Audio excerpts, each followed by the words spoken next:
his part.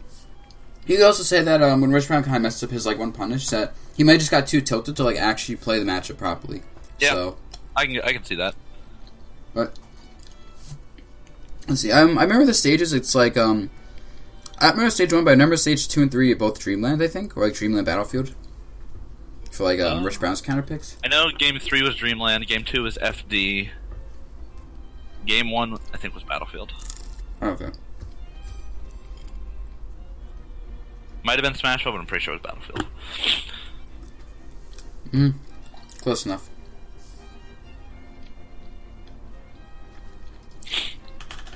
Oh shit, I gotta fix the Nightbot too.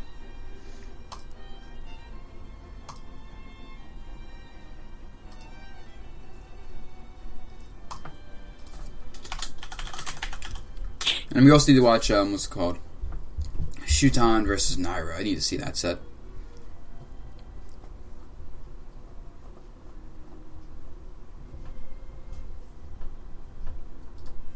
Versus Naira? Or Ally? Naira. Yo, I like how Richbrown was just trolling him, yeah, make Olimar ditto you, and it's no. Yo, you didn't. He would not do Olimar dittoing Shuton. That would be quite the beatdown. I'm a little sad because I definitely think Shuton could have beaten Nairo if just a couple things went differently. But all right. Yo, thank you, Brad, for the resub hype. So here we have like I said, Rich is going very aggressive, just not giving him any space. Yeah, run up. Well, they're both being very aggressive, of course. Shuton tries to run up, but I was playing Rich quite a bit that morning actually. Yeah. And Rich was obviously pretty good in the matchup. He was he knew what he was doing with kind of shutting down options and stuff. Get Shuton was shutting down options. He was shooting down options, you could say. Yeah.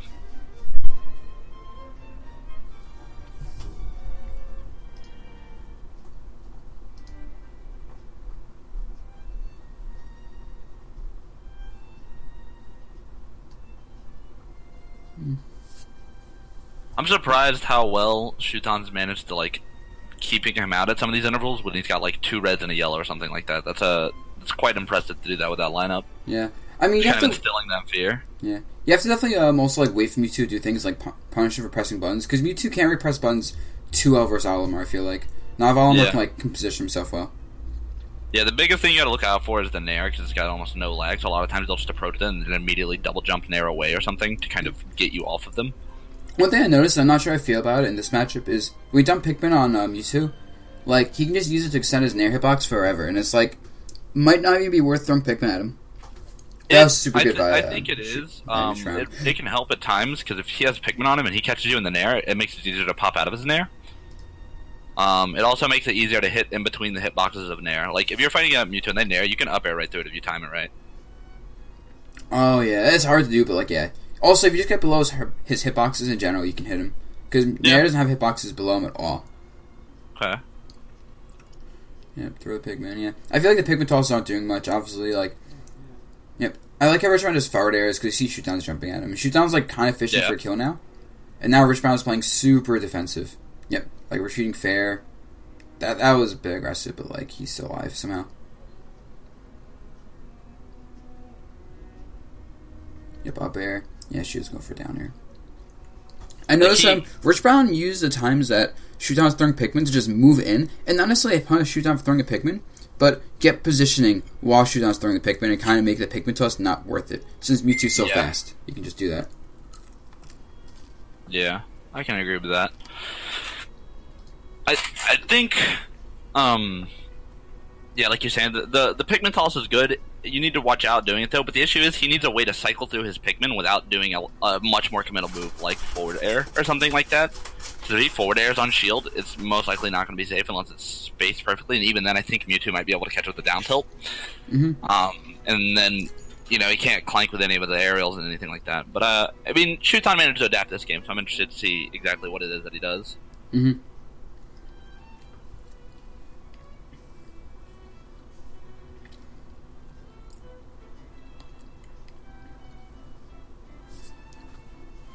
mean, right now, Shuton's just getting shit on, though. It's honestly, adaptations. really hard to recover when you've got a Mewtwo on your back like this. Like, I'm a little mad that Rich loses this game with a lead like this. Yeah. Like, he's got Shuton off stage, and, like, Shuton had no answers. Anyway, so let's see what Shuton does. Oh, Rich might just be overextending now, because Rich does a dash attack. That's the first dash attack I've seen from Rich. So I may be thinking he's, like, too far ahead to lose. Yeah. And I was doing a lot of these kind of, like, safe side Bs, I would call them, that end up not being good at all. Back air. Oh, my God. Yeah, he made himself too big there.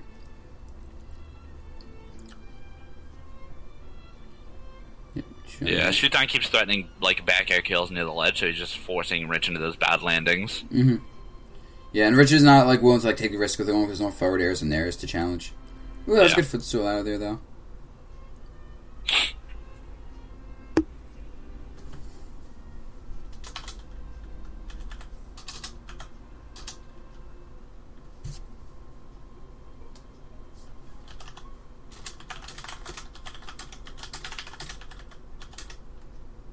See, Rich right there, he made the mistake of down tilting the Pikmin. Alright, there was a purple on the ground, and Rich down tilts it because he wants to try and lock it there to kill it. But Shuton knew that, and he was in the range where he could jump and get the forward air going and pick the Pikmin up from where he just down tilted it. But Rich was still in the lag from hitting it. Mm-hmm. So that was smart on Shuton's part. Yep. And he shield grabs the down tilt right there and gets the stock. Yep. You notice how he runs up close so he can get, like, the actual grab, because if you get, like, at distance, you can't do it. But it's, it definitely seems like don't grab Shuton enough for doing that. Mm-hmm. I mean, you don't want to risk grabbing Olimar, though. It's like you want to, like, kind of wait aggressive for... with his shielding. Oh, yeah. It's, like, he gets away with that a lot more than I would imagine. It's because, like, it's threatening, because you don't get much damage off grabbing Olimar, and, like, if you miss a grab, he just, like, roll behind until, like, he doesn't grab whatever. Yeah. It's, like, get bodied. Here, can you go back real quick? I want to show you something. Okay. Just go back, like, 10-15 seconds, I'd say. Alright, so watch here. Should be coming up. Rich is gonna nair, and he's gonna throw Pikmin into the nair, and he's gonna hit it, like I was saying. I mean, I saw you just threw a Pikmin at the nair with purple, and he got right through the hits.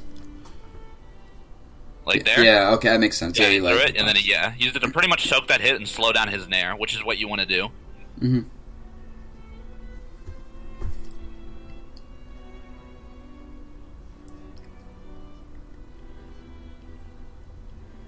Yep. Now, yeah, it's too much nairs. And since this stage is so long, it's not like Shuton's ever afraid of the nair pressure. He's just like, he probably likes the fact that Rich is going for all these nairs mid-stage, because it's so long. Yeah, if he would have hit that up smash, that would have been the game right there. I want to see his up smash thing, because that looked like the stupidest up smash. Yeah, that was kind of a stupid up smash. He should have faired. He read him landing to the left, but then Shuton immediately pulled back to the right. Yeah, no, there's no reason to commit there, I feel like. You could have went for a fair or an air and, like, reset. And put Shuton off stage. But, you know, Shuton definitely took advantage of Rich's. The fact that Rich had a lead and didn't want to lose it. That was the biggest thing. And then this game 3 that's coming up, it's on Dreamland. It is, man, Rich gets bodied. Like, it's bad. It looked like, you know, almost as bad as what happened to Shuton game 1. I'm gonna guess what happens is, like, probably a lot of Rich is like trying to jump at Shuton, but the platform is screwing his jumps up. And it's not like teleport cancels are going to help much versus a small character like Olimar. Yeah. So, giving Shuton landing options, shutting down Richbrown's approach options, and giving Shuton chances to kind of, like, catch platform movement will probably help him a lot. Yeah, run up, shield, roll back. I really just like whenever Shuton tries to, like, dash in and realizes he doesn't have a good position, he just runs back. He doesn't care. Like, he has no problem at all realizing he Shuton didn't get him a punish. He just wants to pull back. Yeah, I agree with that. Yep, nice forward airs. He also is really good threatening air to air. Like Olimar's airs are good, but I'm always afraid of getting caught by it. But he gets super close to the person before going for an aerial. And I think that's why he gets away with doing a lot of the raw aerials, because, like, people can't react to it, or even they can, it's like a 50-50 because he's so close before going for it. Yeah, I agree. A lot of the times they're waiting to the last second, but he's just there, you know, but, like, they need to be having these hitboxes out preemptively to deal with Olimar. Mm-hmm. Yeah, mainly like that, like... Plus, he's good at retreating the aerial, so if it doesn't hit, like, he doesn't get punished. Yeah, he's really good at just managing the risk-reward with his constant, like, retreats. He has to dump these Pikmin, though. This lineup sucks. Interestingly, plug one Pikmin there. You have a white. Oh, he has a white next. So it doesn't even matter much if he plugs it. No, he's got it right now. Oh, he did. I need to see him plug it. Yeah. I was like looking for when he's gonna plug it.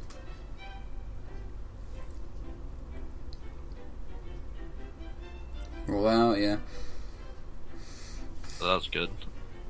Yep. He really, really punishes people for being in the corner. Like, if someone's in the corner, he will kind of overextend sometimes and just, like, keep the pressure and scare them. Wow. He just forward tilted. That was amazing F tilt, and I think that was perfect because he had the blue, so he probably expected Rich to think there was a grab coming. And since F tilt's the perfect spot dodge punish, it worked well. Then he Jay Wakeman for the resub, 16 months in a row. Let's go. I'm currently getting the sub notification things fixed right now because it's not working to do a name change. I appreciate the support. Forward smash. I wonder if you could use the fact that he's like lagging out Richbrown's attacks with Pikmin more to like punish, because like he's lagging out a lot of his attacks, but like not getting the punishes. You know. I think at this point in the set, he probably wanted to stay a bit safer in terms of things. Yeah. Oh, I think Pikmin just didn't come out there. Right, no, it was a dead zone. Oh yeah, it was a dead zone. Yeah, he got dead zoned. Probably expected Rich to pull back with the forward air because Rich normally does that. That happened to me when I was fighting Death Horse. Ah, it sucks. Yeah, you have to react to death zones. There's a really nice tool. You can catch them out of shield with it. But, I mean, I think he manages to... Does that... He just read the double jump, like, super hard. He's the best Olimar I've ever played at reading the double jump. God damn, I mean, this body. I like how, like, that last kill, the way he just kind of baits out Richbrown is super, like, good. Because he tosses the purple here, and this cuts out Richbrown's movement completely. Purple's still here on stage, but he completely cut off the run-off platform movement by running off here first and throwing that. Yeah. And so then, just run up. Just the back air. Like, he doesn't wait for the back air. Which I would normally wait for this, like, kind of option, like, for a second to see what my opponent's going to do. But he goes for this, and it looks like you can probably punish that. Yeah, Rich definitely thought he had to punish. So, that back air is actually a bait, it looked like. Yeah. And then Rich is like, I can punish. And it's like, no, you can't. Yeah, because back air, short hop back air has no lag. So he can kind of just readjust accordingly. Literally on Shuton's part, kind of just punishing when he thought Rich, was scared and wanted to get in and all that, and it worked really well. Just great adaptation on Shuton's part. The entire set, kind of taking it from the jaws at the feet and then bringing it back. A lot of, precise, I guess, movement and spacing, kind of letting him just work the momentum of that. Yeah. There's, like, a lot of, like, small things that were, like, oh, this is super important and useful, and, like, seeing this, like, you wouldn't even notice this until you, like look for it. Yeah. Can we get a third match? But I'm sorry to see how Shuton plays. It's like a lot of little mind games involved, and, like, a lot of heavy commitments that are so fast you don't see the heavy commitment. Yeah. And I know you played him in friendlies at Frostbite, so you can even, like, expand more on that. Yeah. I was, we sat down for, like, a good 30, 40 minutes and just went Olimar Ditto back and forth, and it was hard. Like, I would play him, and we would kind of both be filling it out. You know how in the Olimar Ditto, it's like, whoever commits first is usually at a disadvantage? Yeah. It was like, we would try and do that, but I felt like he would find a way to commit first, but he would do it in a way where it would be safe if I approached a certain way, and I would end up approaching that way because it seemed right, and then he would be there to hit me. Or, like, we'd get in a little scuffle, and one of us would start naring on each other, and traditionally you'd jump out, but he would just, like, after, like, I would jump out of something, or I would roll something away to dodge the traditional follow-up, like, the next time he was already on top of that. He'd already caught on to, like, that, and I was getting hit with, like, nair into, instead of maybe a nair into, like, a smash or something, it would be, like, a nair intermediate double jump up air. Okay, so lots of, like, little mix-ups for, like... Yeah, he's catching on to how the opponent wants to react to him, and then kind of just immediately picking their option because he knows how they want to react. And I think that's something I really try and advocate for playing Olimar in general. Like, having that speed with him allows you to just get in, and then knowing how they want to respond to your options, and then take that step further, how they, like, their second wave of responses after you've shut down their first one is key, and using a lot of auto-cancel windows on your aerials and things like that to trick them into thinking you're committing when you never really are, because when Olimar's played right, he has very little commitment. Yeah, no, that's I agree with that. I mean, no, he has commitment. You just have to, like, you have to preempt the commitment, sort of like Greninja, I'd say. Because if you're not, like, hitting him before his attack comes out, it's just not going to work out. So, this set's pretty interesting. I was playing with Ally a little bit earlier, because he asked me for some Shuton. Oh, yeah, I saw you playing with him, yeah. Oh, you can start like, now. You need to be really